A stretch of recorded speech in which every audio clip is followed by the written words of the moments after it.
Hello, I'm Terry Biddington, Dean of Spiritual Life at the University of Winchester. I am a practical theologian with a particular interest in ecology. One of the interesting challenges that's emerging in the space between contemporary theology, philosophy and ecology is how we might nudge people from uniquely issues-based approaches to climate change to creating nourishing ecological or earth-centred identities. Let me unpack this a little.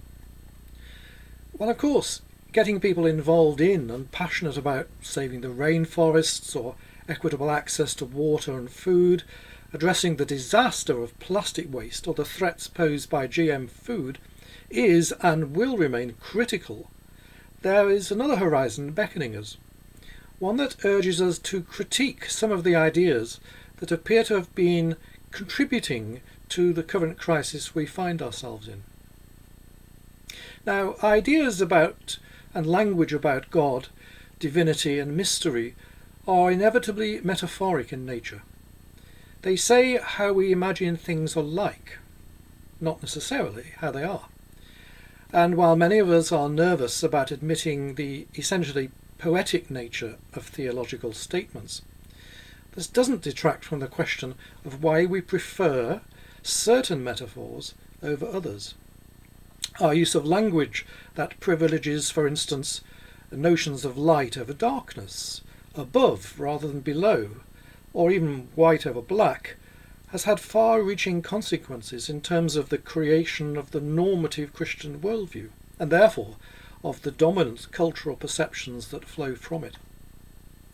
Hence my current work exploring how the earth and the soil might serve as a source for rich and new language to describe a more holistic and less dualistic understanding of our humanity and our relationships with the other life forms with whom we share this glorious planet of ours.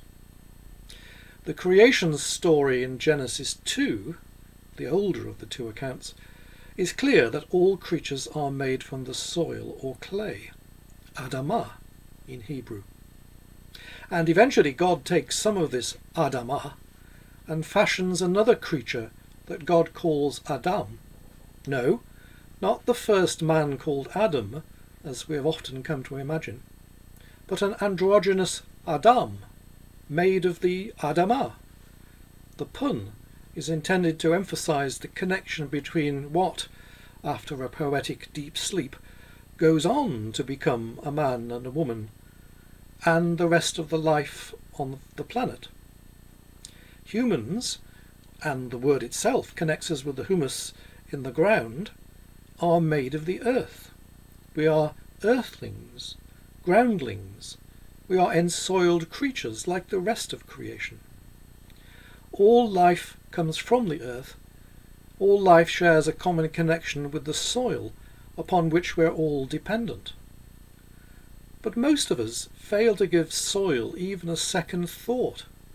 We suffer from that condition known as soil flight or soil blindness that results in part from our having long ago lost the memory of our intimate relationship to the earth.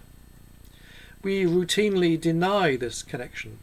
We may well even avoid touching the bare earth with our hands because, as we tell our children, it's full of germs. We imagine the soil is, well, just plain dirty. What I'm seeking to explore, amongst other things, is that to secure an abundant future for all life on the planet, the soil needs once again to take centre stage in our desire for sustainable agriculture, food production and distribution systems.